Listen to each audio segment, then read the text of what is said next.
Ayy, look, ayy, ayy, yeah, look, ayy. I'm in the lab like Dexter, brand new batch he tested. I'm with all the extras, don't try and bitch, I'm pressure. I'm the type to step on steppers, I'm the type to step on steppers. I'm the type to step on steppers, I'm the type to step on steppers. Let's go ahead and talk about Kristaps Porzingis going to the Boston Celtics. I believe it was a 3-team deal. Kristaps Porzingis ended up, and 2 second-round picks ended up getting traded to Boston. Tyus Jones got moved from Memphis to Washington, and the Memphis Grizzlies picked up Marcus Smart. And so, does acquiring Kristaps Porzingis take the Boston Celtics over, push the Boston Celtics over the hump into win an NBA championship? I believe so. Like you acquire a guy that's basically an all-star level talent. When we look at it, I mean, he had a career year in Washington this year, like their best player in my opinion. His ability to shoot from the outside, his post ups, he was extremely efficient, whether he was outside or inside. And I feel like this gives them another dimension to their offense. It's not like a Jalen Brown, Jason Tatum situation. Now you have a big who you can run a two-man game with. I feel like their bigs essentially like offensively like were non-existent, especially Al Horford. His three-point shot disappeared. Robert Williams is heavily reliant on just lobs. He's not much of a scorer like that. Grant Williams is just a spot-up shooter, so it felt like their bigs lacked any sort of like offensive threat. And you got to have something to your bigs that allows you to be more have multi dimensions on offense, and they were lacking that. Now you bring in a guy that's going to be able to post up. He's going to be able to shoot from the outside. He's going to space the floor. He's going to be a shot blocker and drop coverage. So he's going to offer a lot to this team. And I feel like this definitely takes them over the hump. To me, they're the number one team in the East at this point, unless there's some major move going to be happen within the next 2 to 3 months. But I see this team being the best in the East because now they got a big that's basically an all-star level talent for, they didn't lose much. I know Marcus Smart was the heart and soul of that Boston Celtics team multiple times in the playoffs. This guy showed up big time, game 6 in that Sixers game. The first half he was huge. But at the end of the day, they moved on from him. He's not someone that's going to be sorely missed in terms of what he brings offensively. I feel like Kristaps Porzingis, what he brings on the offensive end, it's a lot more than what Marcus Smart could bring. So this definitely takes him over the hump. Yeah, I 100% agree. Most definitely takes him over the hump. For me, it's just, coming down to late game situations and you're having Marcus Smart take a shot. And it's like, it happened multiple times in the playoffs where the ball ends up in Marcus Smart's hand. It's 3 seconds left. You don't want that to happen. You want Tatum taking that shot. You want JB taking that shot. I feel like, them getting rid of Smart, it kind of opens the opportunity for Tatum down the line, regardless of the situation. He's going to have the ball in his hands. He's going to take that shot. Just to add Porzingis to that team, like Abdi said, Horford, he's aging. His shot has fallen off. He's not, not a pick and roll player like he used to be. And then you got Robert Williams, just a lob threat and a defensive guy. So, offensively, KP's a shooter. He can get to the basket, a mid-range guy. He can play the pick and roll. So adds another threat to the offense. Add, more spacing. You can put him in the corner. He can hit that corner three, Sometimes Marcus Smart, he has his days and he'll shoot 1 for 16 from 3 and it'll be horrible. So another reliable shooter on the court for, Tatum and Brown to spread the ball to. And they're one of the best teams in the East this year. And I feel like, some stuff happened. I feel like they could have made it over the hump, but hey, next year is a new year. So them picking up KP, them getting rid of Grant Williams, Marcus Smart, and all these other bench role players, I feel like, they got a nice little lineup. You go with Derek White, JB, Tatum, Rob Will, and put KP at the 5. Got a nice 5 right there. Stretch the floor. Robert Williams is a great defender, so I don't think they lose a beat on defense either, but it takes them over the hump. I know a lot of people are kind of being blinded by this move. I understand, Kristaps Porzingis is coming off his best season in a very, very long time, but at the same time, it's number one, I do want to talk about the Boston Celtics moving off of Marcus Smart. I think the Celtics moving off from Marcus Smart is a plus. I believe I've been saying this for a while now. I can't trust Marcus Smart as a point guard. I can't trust him to run my offense, and so he was only just putting a lot more pressure on guys like Jalen Brown and Jason Tatum to facilitate the offense and run the show. And so for them to move off from Marcus Smart, it's a step in the right direction. I like that move, but acquiring Kristaps Porzingis, it's also a plus. I do think he's a quality basketball player, but there's some question marks that are there because Kristaps Porzingis isn't the healthiest guy in the league, and he's coming off a season where he's played 65 games, averaging 22 points, 8 rebounds, and 2 assists, and a couple blocks and stuff like that. And so this is the most healthiest he's been in a very, very long time. But what happens if he gets injured on the Boston Celtics? What happens if he gets injured this upcoming season? So it's pretty much like after without him, it's pretty much the ship is sinking.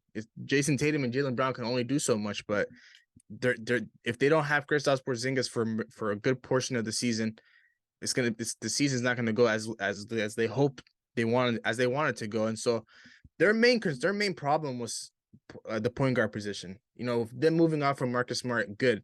I was looking forward to them replacing Marcus Smart with a quality floor general to help aid guys like Jaylen Brown and Jason Tatum, take the pressure off those guys so they don't have to worry about getting buckets and running the show at the same time. But I think now they just kind of have the same problem they did as they did last year, but they have a little bit more talent on offense. Yeah, Kristaps Porzingis into the mix, and so it's kind of like he's another offensive weapon, but somebody's got to be running the show. Somebody's got to be the floor general, and that's going to be either Jason Tatum or Jaylen Brown, and that hasn't worked for them. That hasn't brought them much success.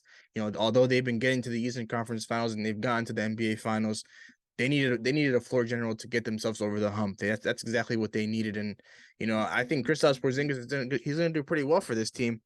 But I'm not too entirely confident in this guy being the needle mover and taking the Boston Celtics to the promised land and winning them an NBA championship. I just can't personally see it. But as of right now, with how the West, not the West, with how the East is stacking up, I think they probably do sit at one.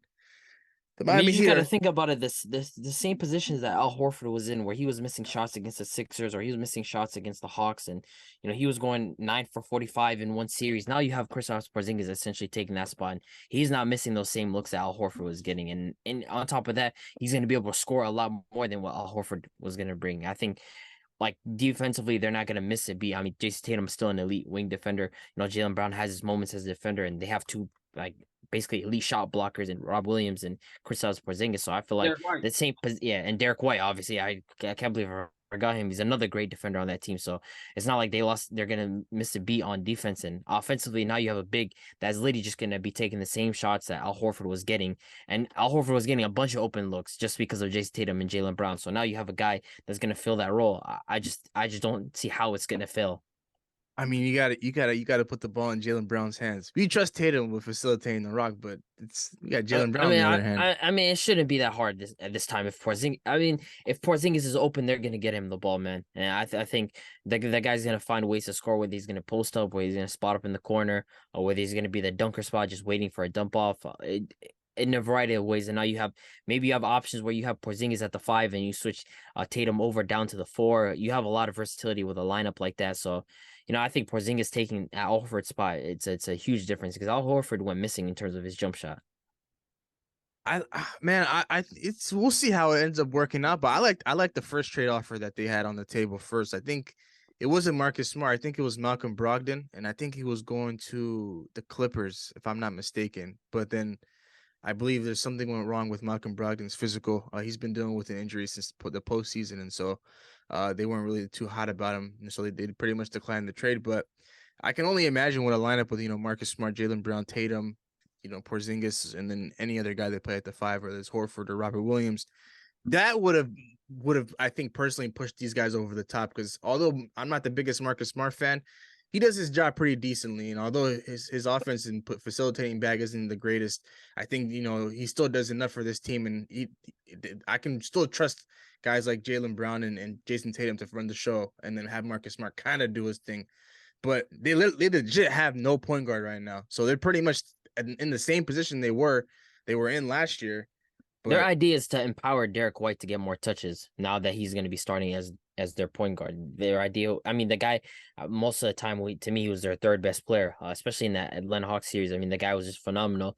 He cooled off a little bit the next series, but, their idea is let's empower Derek White. Let's give him more touches. Marcus Smart is expendable. Let's replace that with a good offensive piece in Kristaps Porzingis, who's going to be essentially taking the same shots Horford was getting and providing a lot more offensive threat. So, if the Miami Heat end up landing Dame, which they probably will within the next 3 to 4 weeks, who do you think wins this? I don't know if it's probably, man. It's dragging out now.